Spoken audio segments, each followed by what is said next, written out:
우리 오늘 함께 은혜 받으신 하나님의 말씀은 요한복음 20장 1절부터 18절 말씀입니다.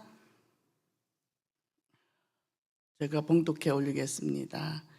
안식 후 첫날 일찍이 아직 어두울 때 막달라 마리아가 무덤에 와서 돌이 무덤에서 옮겨진 것을 보고 시몬 베드로와 예수께서 사랑하시던 그 다른 제자들에게 달려가서 말하되 사람들이 주님을 무덤에서 가져다가 어디 두었는지 우리가 알지 못하겠다 하니 베드로와 그 다른 제자가 나가서 무덤으로 갈새 둘이 같이 다름질하더니 그 다른 제자가 베드로보다 더 빨리 달려가서 먼저 무덤에 이르러 구부려 세마포 놓인 것을 보았으나 들어가지는 아니하였더니 시몬 베드로는 따라와서 무덤에 들어가 보니 세마포가 놓였고 또 머리를 쌌던 수건은 세마포와 함께 놓이지 않고 딴 곳에 쌌던 대로 놓여 있더라.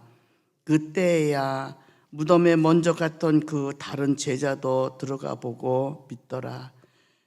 그들은 성경에 그가 죽은 자 가운데서 다시 살아나야 하리라 하신 말씀을 아직 알지 못하더라. 이에 두 제자가 자기들의 집으로 돌아가니라. 마리아는 무덤 밖에 서서 울고 있더니 울면서 구부려 무덤 안을 들여다보니 흰옷 입은 두 천사가 예수의 시체 뉘었던 곳에 하나는 머리핀에 하나는 발편에 앉았더라. 천사들이 이르되 여자여 어찌하여 우느냐 이르되 사람들이 내 주님을 옮겨다가 어디 두었는지 내가 알지 못함이니이다. 이 말을 하고 뒤로 돌이켜 예수께서 서 계신 것을 보았으나 예수이신 줄은 알지 못하더라. 예수께서 이르시되 여자여 어찌하여 울며 누구를 찾느냐 하시니 마리아는 그가 동산지기인 줄 알고 이르되 주여 당신이 옮겼거든 어디 두었는지 내게 이르소서 그리하면 내가 가져가리이다. 예수께서 마리아야 하시거늘 마리아가 돌이켜 히브리 말로 나보니오 하니 이는 선생님이라 하는 말이라. 예수께서 이르시되 나를 붙들지 말라. 내가 아직 아버지께로 올라가지 아니하였느니라.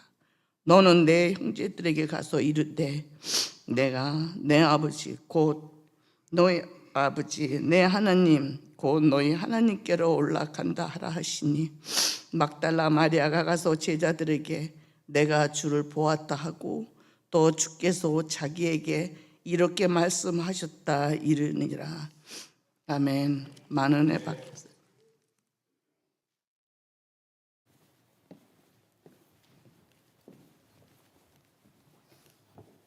이 말씀은 살아계신 하나님의 말씀입니다. 우리 주님께 감사합니다.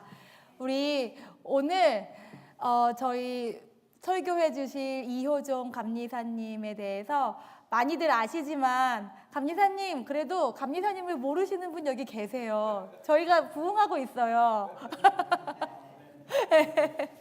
소개를 드리자면 저희 이효종 감리사님은 Three Knot District이라고 리치몬드와 샬롯츠빌 에어리아에서 감리사로 섬기시고 계십니다. 그런데 한인 감리사로서 여러분들 너무 많이 사랑하시고 여러분들과 어려운 여정 함께 해주셨잖아요. 그래서 제가 아직도 기억나는 게 여러분들 가장 어려우셨을 때 저희 오동환 목사님이 이 교회에 오시기 전에 저희 동네에 오셔가지고 밥을 사주셨어요. 그래서 밥을 사주신다고 기쁘게 나갔는데 나가신 자리에서 이제 이효준 감리사님이 진심 어린 사랑의 목소리로 오동환 목사님한테 버지니아 한인연합감리교회의 인터림 목사로 가져야겠어요. 이렇게 말씀을 하셨어요. 그리고 한 10개월 뒤에는 저한테 연락하셔서 저희 감리사님과 함께 버지니아 한인연합감리교회에 담임 목사로 가주셔야겠어요. 이렇게 연락을 주셨습니다. 덕분에 제가 여러분들을 만나서 지금까지 너무 행복해하고 있고 여러분들과 함께하는 이 여정이 너무 감사해요. 그래서 감사드리고요, 요즘 감리사님.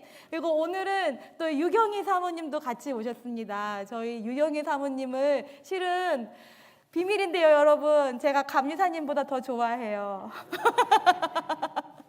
그래서 저희 어머니가 살아계셨을 때도 사모님 너무 좋아하셨고, 그리고 저희 어머니 편찮으시고 돌아가시는 여정 가운데 사모님이 기도해 주시고 위로해 주시면서 제가 더 사랑에 빠지게 됐습니다. 그렇지만 감리사님도 좋은데 사모님이 좀 더 좋은 거니까 이해해 주실 거죠? 그러면 저희 감리사님 모시고 주님께서 주시는 복음의 말씀 듣겠습니다.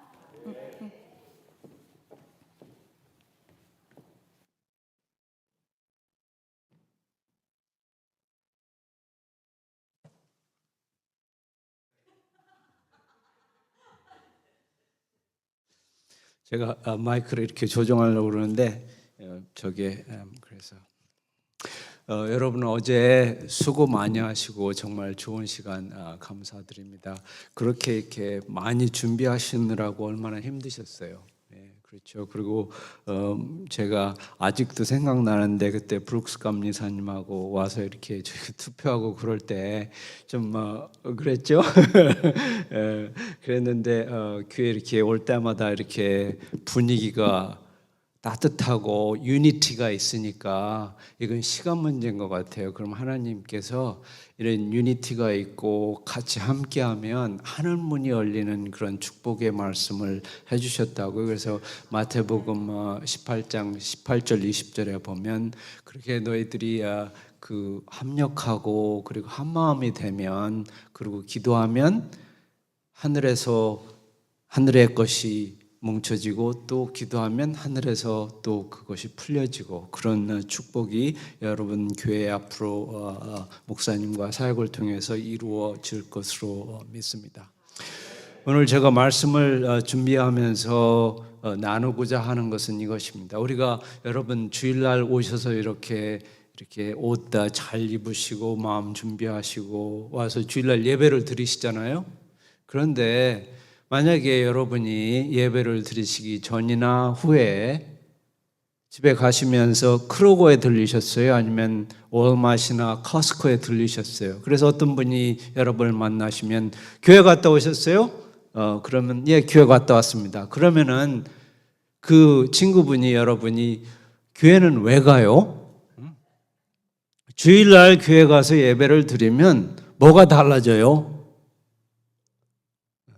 이게 당연한 질문인 것 같지만 만약에 어떤 분이 여러분들에게 교회는 왜 가세요? 그리고 주일날 교회는 왜 가시고 교회 가서 예배를 드리면 뭐가 달라지냐고 그렇게 질문하시면 어떻게 대답을 하시겠어요? 여러 가지로 우리가 대답을 할 수가 있지만 주일날 우리가 교회에 와서 다른 날이 아니고 토요일 날이나 유대인들처럼 다른 날이 아니고 저희들이 주일날 와서 예배 드리고 찬양하고 그리고 그런 것이 우리의 삶을 변화시킬 수 있는 놀라운 이유는 뭔가 하면 예수님께서 주일날 새벽에 아침에 부활하셨기 때문입니다. 그래서 우리가 주일날 와서 예배를 드릴 때에 매 주일이 사실은 부활절이에요. 그렇게 생각을 해보셨어요? 매 주일날 우리가 세상에 살면서 월요일부터 토요일까지 힘든 일도 있고 어려운 일도 있고 속상하는 일도 있고 그리고 눈물 나는 일도 있고 그렇게 우리가 살아가요. 그런데 주일날 우리가 와서 예배 드리고 그럼 우리가 달라지는데 그 이유가 뭐냐면 매 주일이 우리에게는 부활의 주일이고 우리가 매 주일날 와서 예배를 드리면 부활하신 주님의 그 생명이 저희를 또 새롭게 하시고 또 용기를 주시고 소망을 주시고 우리의 삶을 변화시켜 주신단 말이에요. 그렇기 때문에 주일날이 소중한 거고 주일날 예배 드리는 것이 소중합니다. 제가 한 3주 전에 어느 미국 교회 가서 회의를 하는데 회의 중에 한 여자분이 갑자기 얘기를 하시다가 울으시는 거예요. 울으시면서 하시는 말씀이 그러시는 게 뭐냐 하면 남편 되시는 분이 큰 수술을 2개를 하셨대요. 그래서 아직도 회복을 하시는데 많이 어려우시다, 그런 얘기를 하시는 거예요. 그리고 또 하시는 말씀이 거기다가 더해서 2 부모님이 연로하신데 펜실베니아에 사신대요. 그런데 이 2 부모님이 2분 다 건강이 안 좋으시대요. 남편 건강 안 좋지, 부모님 건강도 안 좋지, 어머님은 또 치매, 그러시다는 거예요. 거기서 끝났으면 좋겠는데 딸이 하나가 있는데 문제가 있대요. 자세한 얘기는 안 하시는데 보니까 정신건강 문제가 있는 것 같아요. 그렇게 얘기를 하시다가 이분이 갑자기 막 우시는 거예요. 삶이 힘들고 어려우니까 그러셨어요. 그리고 혹시 여러분 그분 성함을 들어보셨는지 모르겠지만 유대인 정신학자인 빅토 프랭클이라고 하는 분이 계셨어요. 이분이 이제 돌아가셨는데 이분이 유대인이었기 때문에 의사였긴 하지만 나치 사람들이 다 유대인들을 2차 대전 때 잡아가서 죽이기도 하고 그랬잖아요. 그래서 이분도 잡혀갔어요. 그래서 강제 노동도 하고 뭐 사람도 치료하고 그렇게 힘들게 지내면서 이분이 그 믿음과 신앙으로 가지면서 이분이 생존을 하긴 했어요. 그래서 생존을 하기는 했는데 자기가 겨우 생존을 해서 이렇게 딱 돌아보니까 부모님이 다 거기 수용소에서 고생을 하시다가 돌아가셨어요. 어머님, 아버님. 거기서 끝났으면 좋겠죠. 근데 자기 부인도 떨어져서 같이 이제 잡혀가서 근데 자기 부인도 거기서 살아남지 못하고 죽었어요. 그러니까 가족이 하나도 살아남은 게 없는 거예요. 그런데 다행히 자기 여동생은 그런 일이 벌어지기 전에 그것을 이제 위험을 감지하고 다른 나라로 이민을 가서 다행히 생존을 했고 자기 여동생 하나 말고는 다 가족들이 흩어졌고 다 죽은 거예요. 안타깝죠? 어려움, 또 어려움, 또 어려움, 곤란, 역경 이런 삶을 사는 거예요. 여러분들은 어떠세요? 예수님을 믿으시고 난 후에 모든 게 다 그냥 다 순조롭고 다 잘 되셨죠? 아프신 적 한 번도 없으시죠? 예? 암 걸리신 한 번도 없으시죠? 그러세요? 자녀들은 다 잘 되고 말도 잘 듣고 뭐 다 순조롭죠? 예? 부모님은 어떠세요? 제가 변집사님 제가 몰랐는데 제가 지난번에 왔을 때 그분하고 같이 식사하면 했던 기억이 이제 나네. 그리고 따님이 의사고 사이도 의사다. 사이를 데리고 낚시를 가면 사이가 뭘 몰라가지고 얘는 뭐 그런 얘기 하시던 그분 기억이 나는데 우리가 예수님을 믿고 신앙생활을 하고 그렇게 함에도 불구하고 우리가 암도 걸리기도 하고요. 자동차 사고가 나기도 하고 사업이 안 되기도 하고 자녀에게 어려운 일도 생기기도 하고 그리고 우리가 아프기도 하고 우리가 사랑하는 사람이 사망하는 것을 보기도 하고 우리 자신도 그런 것을 겪을 때가 있어요. 그런데 우리가 예수님의 이 부활을 믿고 그 신앙 안에 거하면 이것이 우리의 삶의 모든 것을 다르게 해주고 그리고 우리들에게 소망을 준다라고 하는 것을 저는 분명히 믿습니다. 그래서 그것을 오늘 여러분들과 말씀을 통해서 나누려고 합니다. 본문을 같이 돌아가서 보시면 오늘 20장 1절에 안식일 다음 날 새벽 어둠이 채 가시기 전에 막달라 마리아가 무덤을 찾아가 무덤을 확인했는데 무덤 입구를 들어가 보니까 돌이 옮겨져 있고 보니까 예수님의 시체가 거기에 없었어요. 그런데 그 전에 우리가 한번 생각을 해볼 것은 18장과 19장을 이렇게 보면 예수님께서 거짓으로 잡혀서서 그리고 빌라도한테 시험을 받으시잖아요. 그런데 빌라도한테 시험을 받으니까 빌라도가 신문을 하잖아요. 무슨 죄가 있느냐 그렇게 해서 신문을 하고 그러는데 중요한 것은 빌라도가 신문을 하면서 무슨 죄, 도대체 왜 이 사람을 사형을 시키려고 하느냐 그 질문을 하는데 거기에 대해서 그 대답이 뭔가 하면은 보면은 18장에 이제 38절 이하에 보면은 빌라도가 예수님을 신문하신 다음에 그래요. 나는 이 사람이 무슨 죄가 있는지 그 죄를 찾을 수 없다. 예수님께서 무죄, innocent하다라고 하는 것을 선언을 합니다. 그런데 그것을 한 번도 아니고 3번을 그렇게 하는 거예요. I find no case against him. 그렇게 해서 3번을 예수님께서 무죄시다 그렇게 선언을 하는 거예요. 아니 그렇게 되면 재판을 해서 어떤 사람이 무죄면은 어떻게 해야 돼요? 당연히 그 사람을 풀어줘야 되잖아요. 그렇잖아요. 그런데 빌라도는 군중들을 만족시키기 위해서 예수님을 병사들에게 넘겨주고 병사들은 예수님을 39 채찍질하고 그리고 가시관을 씌우고 그리고 홍포를 입히고 십자가에 죽게 합니다. 여러분 한번 생각해 보세요. 어떤 사람이 유죄이면은 어떤 처벌을 당해도 그럴 수 있지. 그런데 무죄이고 예수님 같은 경우에 그 공생의 전체를 통해서 좋은 일만 하셨잖아요. 배고픈 사람 먹여주고 아픈 사람 치유해 주시고 눈먼 사람 고쳐주시고 하나님의 사랑을 전해주시고 좋은 일만 하신 그분이 무죄이신 그분을 유죄라고 하고 죽여버렸으니까 그것이 나한테 내 가족한테 내 사랑하는 사람한테 그런 억울하고 부당한 일이 일어났다라고 하면 얼마나 그것이 내 마음에 상처가 되고 아픔이 되겠어요. 그렇지 않겠습니까?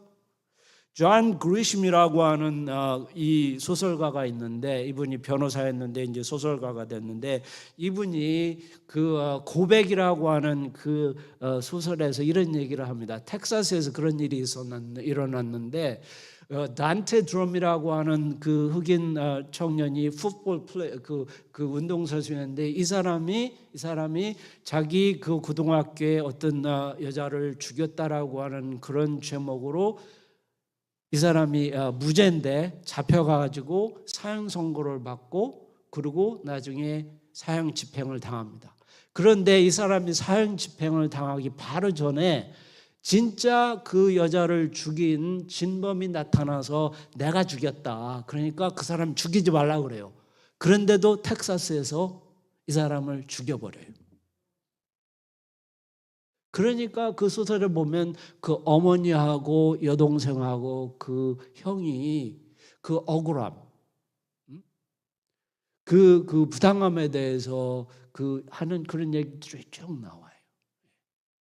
무슨 말씀을 드리려고 하면 마리아 그리고 제자들은 이 그 부당한 거 그 예수님 그 선하신 분이 부당하게 정죄받고 죽고 그런 것을 경험하면서 아니 왜 하나님께서 이런 억울하고 이런 슬픈 일을 우리들한테 겪게 하시는가 그렇게 많이 울고 아마 마리아는 예수님께서 십자가에 죽으시기 전에 죽으신 후에 장례한 후에도 잠을 못 잤을 거예요.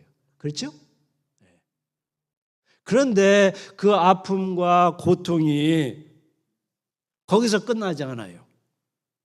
그래서 20장에 보면은 안식일과 그 다음 날에 마리아는 제가 짐작하기를 잠도 못 자고 뭐 먹어도 먹지도 못하고 비몽사몽간에 그 다음에 일어나서 주일날 아침에 새벽에 가서 무덤을 가서 예수님한테 향료를 이렇게 덮고 그리고 기도를 하고자 하는 마음으로 갔을 거예요. 그래서 가서 보니까 이게 엎친 데 덮친 격 일이 더 getting worse 하지는 거예요. 뭐냐면 이제는 예수님의 시체가 없어지고 시체를 누가 훔쳐간 것으로 마리아는 생각을 하니까 그 마음이 얼마나 더 슬프고 얼마나 더 낙심이 됐을까. 아니, 부당한 내 사랑하는 선생님 그리고 내 사랑하는 이분을 부당하게 죽인 것도 억울한데 이제는 그 시체까지 훔쳐가냐. 여러분, 영어로 grave robbery라고 하는 말이 있어요. 그러니까 그 당시에 뭐 요즘도 그렇죠. 뭐 유명한 사람들 왕이나 그 사람들 무덤 파고 도구로 하고 뭐 이렇게 하는 거. 근데 그런 일이 그 당시에도 있었던 거예요. 그래서 클라디우스라고 하는 로마 황제가 49전에 법을 제정합니다. 뭐냐면 누구든지 그 무덤에 가서 그런 것을 시체를 훔치거나 이렇게 하면은 그 사람은 사형이다. 이런 이제 법을 제정하는데 마리아의 입장에서 보면은 그가 얼마나 낙심되고 그리고 실망을 하고 그 마음이 아팠을까. 예수님의 몸을 시체를 훔쳐가고 그리고 또 나쁜 사람들이 그 시체를 또 몸을 더 해하거나 이렇게 했으면 어떻게 할까. 그래서 마리아가 자꾸 우는 거예요. 그래서 성경에 마리아가 울고 있었더니 그 짐작이 가는 거죠. 제가 워싱턴 교회에 있을 때 거기서 부목사 일을 할 때 한번 그런 참 안타까운 일이 있었어요. 유니버시티 오브 버지니아를 졸업하고 한 젊은 학생이 우리 교우 중에 한 학생이 그 뉴욕 로스쿨에 뉴욕 로스쿨에 이제 거기 이제 입학이 돼가지고 로스쿨 시작하기 전에 여행을 간 거예요. 이집트에 여행을 갔는데 이집트에 여행을 갔다가 나일강 거기 여행을 갔다가 날이 더우니까 이 청년이 거기서 수영을 하다가 없어졌어요. 그래서 우리 워싱턴 한교회 그때 전 교우들이 기도를 얼마나 하고 그 아이 이름이 데니였는데 데니가 좀 돌아오기를 그랬는데 못 찾았어요. 그때 그 어머님 아버님 그 마음을 참 짐작이 가겠어요? 그 눈에도 너도 그 아깝지 않을 그 소중한 아들 이제 좋은 변호사 돼서 좋은 일을 할 그 아들이 그렇게 없어졌으니까 마리아의 심정 우리가 좀 이해를 할 것 같죠. 그런데 안타깝게도 마리아가 겪었던 고통과 슬픔과 어려움은 거기서 끝나지 않아요. 제가 볼 때는 보면은 마리아가 답답하고 어떻게 할 수가 없으니까 생각한 게 베드로한테 가야 되겠다. 요한한테 가야 되겠다. 그래도 그 남자들한테 가면은 말이 뭔가 좀 도움이 되겠지. 그리고 달려가서 베드로하고 요한한테 제자들한테 이런 일이 일어났으니까 좀 와서 확인하고 보고 뭘 좀 해 그런 거예요. 그렇죠? 뭘 좀 해달라고 도와달라고 그런 거예요. 그런데 베드로하고 요한이 달려와가지고 딱 보고 무덤을 확인하고 그 다음에 어떻게 했어요? 아무것도 안 했어요. 남자들이 전혀 도움이 안 되네. 아무것도 안 하고 성경에 보면은 10절에 두 제자는 이 번역 잘 됐어요. 두 제자는 그냥 집으로 돌아갔다. 무슨 얘기냐면은 우리가 억울한 일 당하고 슬픈 일 당하고 이런 일이 어떻게 일어나지. 그런데 또 더 어려운 일이 일어나고 더 슬픈 일이 나고 더 난감한 일이 일어나고 그럴 때 우리가 하나님께 기도하고 또 믿는 사람이나 누구한테 이거 어떡하지 좀 어떻게 하면 되지 좀 도와줘 같이 기도해줘 이렇게 하는데 아무도 도움이 안 되면 그러면은 얼마나 그게 또 낙심이 돼. 그렇죠? 그래서 이 제자들이 최소한도 왔으면은 좀 같이 마리아랑 가가지고 우리 같이 찾아보자 이렇게라도 했어야지. 그런데 그냥 집으로 돌아갔다. 참. 그러니 마리아가 얼마나 낙심되고 그러니까 마리아가 울고 또 울고 또 울고 그러는 거예요. 그런데 감사하게 좋은 복된 구원의 소식이 그 다음에 우리들에게 들려집니다. 그렇게 마리아가 울고 그리고 슬픔에 쌓여 있을 때에 천사들이 나타나서 왜 우느냐 그리고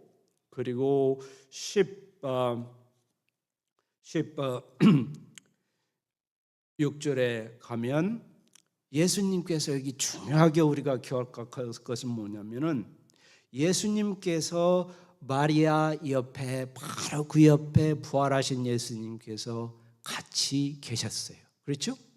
근데 마리아가 너무 슬픔에 쌓여 있으니까 모르고 안 보이고 그런 거예요. 그런데 중요한 것은 부활하신 생명이 되신 예수님께서 그 자리에 부활하셔서 그 슬퍼하고 고통하고 그리고 어쩔 줄 모르는 눈물 흘리는 마리아 바로 옆에 같이 계시면서 그에게 이름을 불러주신 거예요. 마리아. 그러니까 그때야 깨닫고 예수님께서 부활하셨으며 그 옆에 함께 하시는 것을 그는 깨닫고 내 선생님, 나의 선생님이시여 라고 대답을 하고 예수님께서는 내가 부활했으니 가서 내 형제들에게 찾아가서 내가 내 아버지요 너희 아버지요 내 하나님이요 너희 하나님이신 하나님께로 내가 올라간다라고 하는 이 구원의 복된 소식을 그들에게 전하라라고 말씀을 하십니다. 이 말씀을 통해서 우리가 어려움 가운데 역경 가운데 붙잡고 우리들에게 용기와 힘이 될 수 있는 놀라운 복된 소식이 있는데 그것은 뭔가 하면 부활하신 주님께서 우리를 고아나 과부처럼 버려두지 아니하시고 여러분의 역경 가운데에 여러분들이 암이 걸리시거나 어려움을 겪으시거나 아니면 직장이나 가정이나 큰 고난을 겪으실 때에 자녀들이나 어떤 문제로 부모님으로 고난을 겪고 역경을 겪으실 때 왜 이런 일이 일어나지? 이거 내가 어떡하지? 기도도 못하겠다. 이런 일이 생기고 그런 상황에 놓이실 때에도 우리가 낙심하지 않을 이유는 부활하신 주님께서 바로 그 순간에 그 장소에 여러분과 같이 하십니다. 여러분의 이름을 불러주시고 여러분들에게 부활의 생명과 소망을 부어 넣어주신다라고 하는 겁니다. 여러분 그렇게 생각하실 수 있어요. 목사님 다 좋은 말씀인 것 같은데 그런데 저는 아직도 이게 잘 믿어지지 않고 그 예수님의 부활의 사건 그리고 마리아에게 나타나셨던 것은 2000년 전에 일어난 사건이고 저하고 이게 어떻게 무슨 상관이 있겠습니까? 그런데 유진 보링 그리고 프레드 크레독이라고 하는 이 두 신학자가 이 본문을 주석하시면서 주석서에서 이런 말씀을 하셨어요. 우리가 비록 2000년 후에 말씀을 듣고 그리고 어떤 간증을 듣고 성경을 읽지만 매번 우리가 2000년 후에지만 말씀을 듣고 어떤 분의 간증을 듣고 말씀을 읽으면 그때에 부활하신 주님께서 우리와 함께 하시고 우리들에게 말씀해 주신다 그렇게 주석을 하셨어요.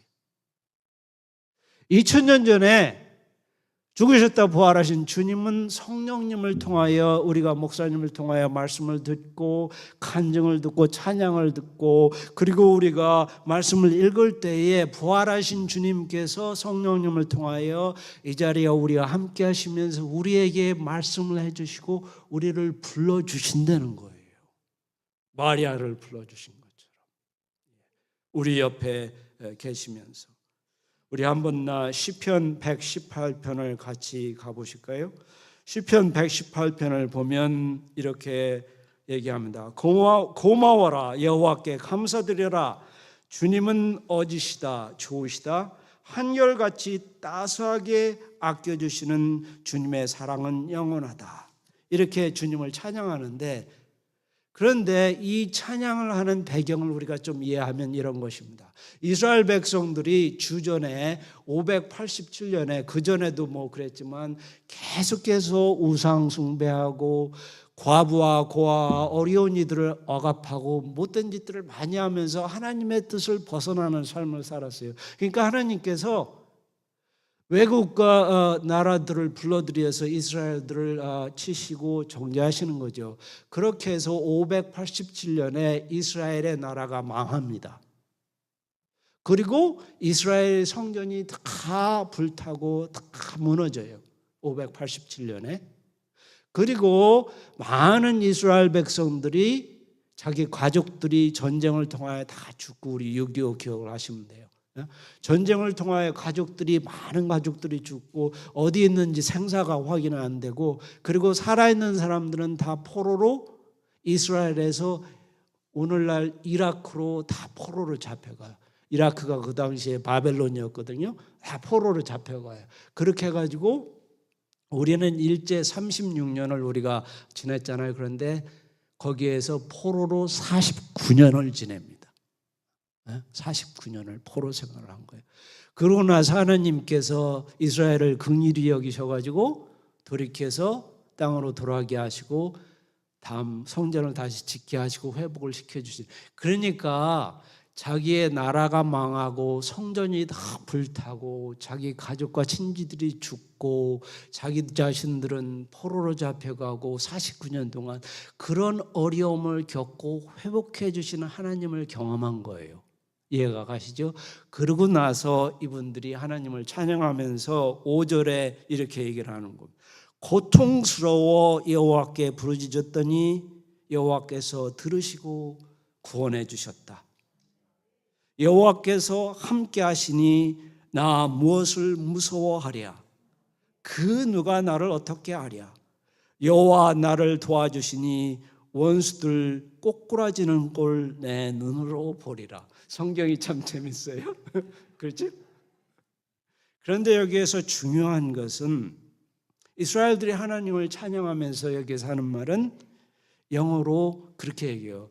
God is on our side. 하나님께서 우리와 같이 하신다.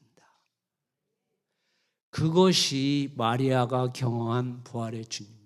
예수님께서 죽으셨다가 부활하셔서 거기에 바로 옆에 함께하는 것을 마리아가 경험한 거예요. 이게 부활의 신앙. 성경은 구약과 신약이 다 통해요. 그러니까 구약에서 벌써 이 부활의 구원의 생명이 하나님을 시편에서 벌써 얘기한 거예요. 그런데 그거의 중점은 우리의 고난과 역경 가운데 슬픔 가운데 하나님께서 함께 하시고 도와주시고 힘 주시고 생명 주시고 소망 주시고 평화 주시고 그렇게 하신다라고 하는 믿음이에요. 네. 그래서 우리는 요한복음 11장 25절 이하에서 그러죠. 예수님께서는 부활이고 생명이니 우리가 예수님을 믿으면 우리가 죽어도 다시 살고 살아서 믿으면 영원히 죽지 않아요. 이 생명이 우리가 믿는 순간부터 성령님을 통하여 우리 가운데 임재하시고 주님은 우리 가운데에 일상생활에서 특히 고난 가운데 역경 가운데 우리가 이거 어떡하지? 아니 왜 이런 일이 이런 고난이 이런 슬픔이 이러다가 내가 생명을 잃으면 이러다 내 아버님 어머님이 돌아가시면 이런 상황들을 그런 가운데도 이 부활의 주님은 우리와 늘 함께 하시고 우리에게 생명 주시고 힘을 주신다라고 하는 것입니다. 다시 제가 맨 처음에 나누었던 그분들에 대해서 얘기를 좀 나누려고 합니다. 제가 맨 처음에 나눴던 그 여자 성도분 남편이 큰 수술을 2번을 하고 부모님이 치매로 고생하시고 딸은 나 그렇게 어렵고 그런데 그분이 그런 얘기를 하시면서 막 우시다가 갑자기 딱 멈추시면서 하신 말씀이 그런데 이런 모든 가운데에 하나님께서 저와 늘 함께 하셨습니다. 그러시는 거예요. 그게 부활의 신앙입니다. 부활하신 주님께서 우리를 버려두지 아니하시고 우리의 역경 가운데 환난 가운데 늘 임재하시고 함께 하신다. 빅터 프랭클이라고 하는 이분은 그 나치 수용소에서 나와서 그 다음에 계속해서 정신과 의사로서 진짜 전 세계로 수백만의 사람들을 그 우울증과 어려움 가운데 일어나도록 이게 도와줬어요. 그러면서 이분이 하시는 말씀이 그런 얘기를 해요. 세상의 구원은 사랑에 있다 그랬어요. 하나님의 사랑에 있다 그랬어요. 제가 저의 삶을 간단하게 말씀을 드리려고 합니다. 제가 그 6남매 중에 막내인데 저희 아버님이 제가 11살 때 중풍 스트로크 걸리셨어요. 그래서 1년 뒤에 돌아가셨어요. 제가 11살 때. 그리고 이제 저희 외할머님이 오셔서 같이 사셨는데 한 3년 지나니까 저희 외할머님이 또 돌아가시고, 그리고 이제 제가 막내니까 형님이 3분 계신데 2분이 돌아가셨어요. 그러니까 저는 이제 제가 목사가 된 이유 중에 하나가 그런 것을 보면서 하나님께서 저를 영원한 생명이 되신 하나님을 섬기도록 이렇게 저를 이렇게 부르셨는데, 그런 것을 저는 보면서 이제 제가 많이 고민하고 이렇게 지났습니다. 특히 저희 큰형님은 이 트럭 이 비즈니스를 하셨는데 이 차가 고장 나가지고 차가 이렇게 내려오면서 거기에 치여서 돌아가셨어요. 그러니까 저희 어머님이 그런 것들을 겪으시면서 많이 힘드시고 그렇게 하셨는데, 저희 어머님이 한 8년 전에 돌아가셨는데, 어머님이 이제 돌아가시기 전에 연세가 드시면서 이제 치매가 하시고 그러니까 저희 누님들한테 하신 말씀, 부탁을 하신 거예요. 내가 집에 있는 게 안전하지 않다는 거예요. 불 켜놓고 이제 그 저기 부엌에서 뭐 불 켜놓고 잊어버리시고, 그러니까 나를 너싱홈에 넣어달라. 저희 어머님이 그렇게 하셔서 이제 너싱홈에 넣어드렸는데, 거기 계시다가 한 번은 샤워하시다가 넘어지셔가지고 이 엉덩이 뼈 이게 부러지신 거예요. 근데 이분이 또 얘기를 안 하신 거예요. 그래가지고 이게 인펙션이 된 거예요. 그래서 이제 많이 고생하시고 이제 돌아가시는데, 돌아갈 시절가 가까우니까 저희 누님들이 연락해서 제가 급하게 한국에 갔습니다. 한국에 가서 보니까 저희 어머님이 여자분 치고는 키가 크세요. 이렇게 키가 크시고, 그런데 가보니까 저희 어머님이 반인 것 같아요. 그 크기가. 그렇게 이제 야이시고 이제 그렇게 하셨는데, 그래서 제 어머님 이제 손 붙잡고 제가 어머니 귀 속에다 그랬습니다. 엄마, 저희들 때문에 고생 많이 하시고 그렇게 해주셔서 너무 고맙고 엄마 사랑합니다. 엄마 괜찮으니까 이제 하나님 나라에 가시고 예수님 만나세요. 그리고 저도 곧 가서 어머니 만나겠습니다. 그러니까 어머니 걱정하지 마시고 편히 가세요. 그랬어요. 그랬더니 며칠 후에 어머님이 이제 편안하게 돌아가셨습니다. 제가 목회를 할 수 있는 것은 제 능력과 힘은 하나도 없습니다. 저도 역경이 있고 어려움이 있고 낙심될 때도 있어요. 그런데 저를 저되게 하고 지켜주는 것은 죽으셨다가 부활하시면서, 그리고 제가 낙심되고 절망되고 어쩔 수 없을 때 그런 가운데도 성령님을 통하여 늘 항상 동행해 주시고 제 옆에 계시고 부족한 저를 세워주시고 힘주시고 능력 주시는 이 부활의 신앙 때문에 제가 있는 거예요. 그래서 우리가 매 주일날 와서 예배드리는 것은 이 신앙을 다시 확인하고 감사하고, 그래서 우리가 찬양하고 예배드리고 그러는 거예요. 그래서 제가 여러분들에게 부탁드릴 것은, 그렇죠, 제가 바라기는 여러분들이 예수님 믿으시고 신앙생활을 하셔서 다 그냥 모든 게 순조롭고 잘 되고 그러면 너무 좋겠어요. 그런데 사는 게 그렇지 않잖아요. 아프기도 하고 사고도 당하고 암도 걸리기도 하고 자녀들한테도 어려움도 오고 사랑하는 부모님이 고통당하시고 또 돌아가시기도 하시고 우리 자신도 언젠가는 죽게 되는 거죠. 그런데 그런 역경과 고난이 우리들한테 닥쳐올 때 이 믿음을 기억하시고 잠깐 멈추시고 하나님께 우리 감사하십시다. 하나님, 이 가운데도 저와 동행해 주시고 부활의 주님 저와 동행해 주시고 제 이름 불러주시고 사랑해 주시고 자녀 삼아 주시고 하나님의 가족 만들어 주신 거 감사합니다. 그러면 달라져요. 그러면 달라져요. 그리고 한번 주변을 돌아보세요. 주변을 돌아보시면 우울증에 걸려 있는 사람 많아요. 그리고 병으로 고생하시는 분들, 그리고 죽음으로, 가족의 사망으로, 그런 분들도 많고, 그런 분들한테 가서 이 소망과 믿음을 좀 나눠주세요. 그게 전도예요. 사람들이 여러분을 보고 그 예수님의 부활의 생명을 느낄 수 있게 우리가 살아야 됩니다. 저 권사님, 저 집사님 왜 저렇게 저런 어려움 가운데도 저렇게 달라? 저렇게 평안이 있어? 저렇게 소망이 있어? 나도 알고 싶다. 이렇게 우리가 살아가자는 말입니다. 같이 기도하실까요? 하나님 감사합니다. 하나님의 아들 독생자 예수께서 천국의 영광과 부자를 버리시고 이 땅에 육신을 입으시고 오셔서 우리 죄된 우리 죄인과 하나님을 화해시켜 주시고